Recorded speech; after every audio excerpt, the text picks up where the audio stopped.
Guys, welcome to Punam blog. রনিকে বললাম যে আজকে বাইকটা তুই চালা, তোর বাইকে চেপে আমি আজকে বাইরে যাবো। তারপর ও কী করলো, বাইকটা ঘুরিয়ে নিল। বাইকটা ঘুরিয়ে বাইকটা ঘুরতে গিয়ে স্টার্ট বন্ধ হয়ে গেলো। তারপরে 2-3 বার করার পরে স্টার্টটাও চালু করতে পারে। দু ভাই মিলে রনি আমার দিকে থাকা, এই তো ভাই একটু মাছ আনতে, দেখি ভাবতে ইলিশ মাছ নেবো। ইলিশ মাছ এখন পাওয়া যায় কি না, পাওয়া যায় তাহলে এই মাছটা নিয়ে বাড়ি গেলাম। আজকে ওয়েদারটা খুব ভালো আছে, রাস্তা একদম ফাঁকা, সেরকম কিছুই যাওয়া আসা করছে না। কিন্তু এই যে সাইডে কাঁচড়ে গাছ, সাইকেল, দেখি তো ছাগল, রাস্তাতে ছাগল সব ঘুরে বেড়াচ্ছে। নীলা চলে গেল।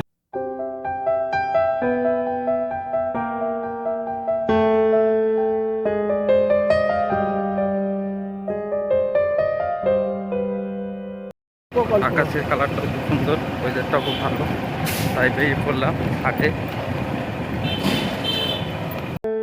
করলাম এবার প্রায় হাটের কাছাকাছি সবটাই ফাঁকা আছে, তাই আস্তে আস্তে গাড়ি চালাচ্ছি। গাড়ি চালাতে ভালো লাগছে।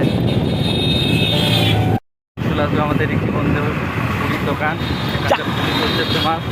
খেতে আধা ঘন্টা লাইন লাগবে, আবার পুরী পাওয়া যায় না। প্রায় চলে এসেছি হাটের কাছাকাছি, হাটের রাস্তা ঢুকে পড়েছি আমরা। আর কিছুটা সময় পরে হাটে অবশ্যই আমরা হাটে পৌঁছে গেলাম। এবার সর্বপ্রথমে আমরা মাছের সাইডে যাবো, গিয়ে দেখবো যে কার কাছে সব থেকে ভালো মাছ আছে। সেখানে গিয়ে সেখান থেকে আমরা বাড়ির জন্য কিছু মাছ নিয়ে নেবো।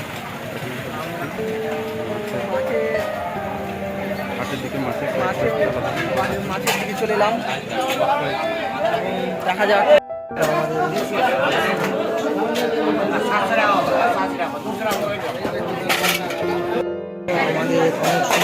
মাছ আছে, এইদিকে অনেক মাছ, আমাদের মাছের মার্কেটে অনেক ভিড় আজকে।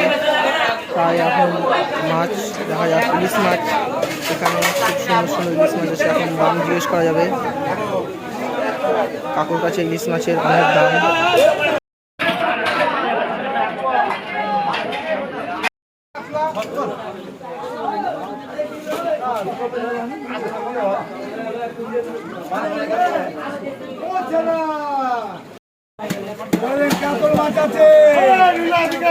আর ভাইকে দেখতে বললাম, তো দেখো কি করছে, ও মাছ নিয়ে খেলা করছে।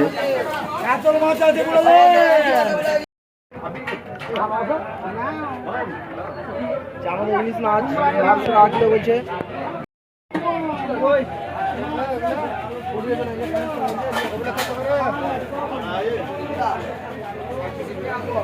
হাটে এসে দেখি খুব সুন্দর সুন্দর মাছ, কিন্তু কী মাছ নেবো সেটাই ভেবে পাচ্ছি না এবার। তাই ভাবলাম যে না, রুই মাছ নিয়ে নিই। দোকান থেকে একটা রুই মাছ নিয়ে নিলাম।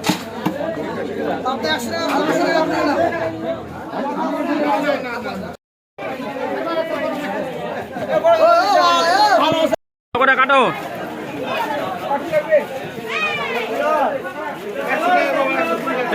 আগে আমাকে 250 দিয়ে দাও, আমাকে 250 করে দাও। ডিম বার করলে, ডিমটা বার করে দাও, 250 করে দাও আমাকে।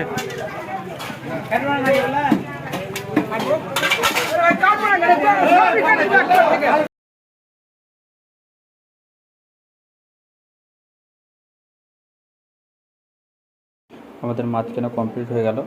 এবার আমরা সবজি মার্কেট সাইডটা যাব, দেখি এবার ওখানে কী সবজি নিচ্ছি। সবই তো ভালো ভালো সবজিগুলো আছে, তার মধ্যে কিছু একটা নিতে হবে। যাই, অবশ্যই কী নিতে পারছি সেটা দেখা যাক। কোনো গুণই নাই, কিন্তু তবুও আমরা বেগুন নিচ্ছি বাড়িতে সবজি করার জন্য। আর বেগুন এর একটা আলাদা টেস্ট আছে, কিন্তু ওর গুণ নাই। হাট করা হয়ে গেল, এখন আমরা হাট থেকে বেরিয়ে রিকির পুরীর দোকানে যাব। তো এখন রিকির পুরীর দোকানে গিয়ে দেখা যাক কতটা লাইন দেওয়ার পর আমাদেরকে পুরি পাওয়া যায়। তো দেখা হচ্ছে পুরীর দোকানে। রিকির পুরীর দোকানে প্রায় কাছাকাছি চলে এসেছি। রিকির পুরীর দোকানে অনেক ভিড়, এখন পুরি এখন কখন পাবো আমরা সেই টেনশনে। তো রিকির পুরীর ভিড় আছে রিকির পুরীর দোকানে। এখন আমরা পুরীর দোকানে এলাম, পুরীতে লাইন দিব। এ তো বাবুলাল কাকু আগে নিজে পুরি নিয়ে খেতে শুরু করে দিয়েছে। ছোট ভাইকে আগে পুরি দিবে তা না, নিজে আগে খাতে শুরু করে দিয়েছে। কি বলবো, এদের কিছু বলার নাই। এখন খাওয়া দাওয়া হবে, তারপরে আবার দেখা হচ্ছে তোমাদের সাথে। পুরী খাওয়া শেষ, তাই এখন আমরা চললাম বাড়ি। প্রণবদা গাড়ি চালাচ্ছে আর গাড়ি চালাতে চালাতে পেছন দিক থেকে ইয়েস করছে। এখন আমরা বাড়ি। বাজার থেকে মাছওয়ালাদের কাছ থেকে মাছের আঁশ উঠিয়ে না এলে বাড়িতে এসে নিজেদেরকে আঁশ তুলতে হয়, কিছু করার নাই। ওই জন্য বলে যে মার্কেট গেলে মাছওয়ালাদের কাছ থেকে আঁশ পুরো উঠিয়ে নিয়ে আসতে হয়,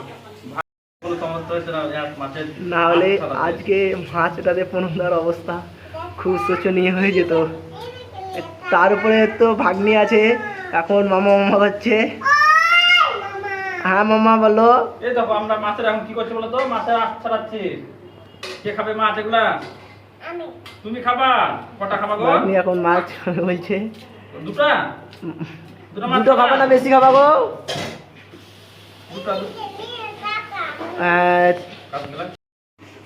মাছের আঁশ ছাড়াতে যে বেহাল। কি ভাবে তুলছে, হাতে দেখো মাছ ছাড়াবারও ঢং নাই, কিভাবে আঁশ তুলছে, আঁশ তুলতেও পারছে না।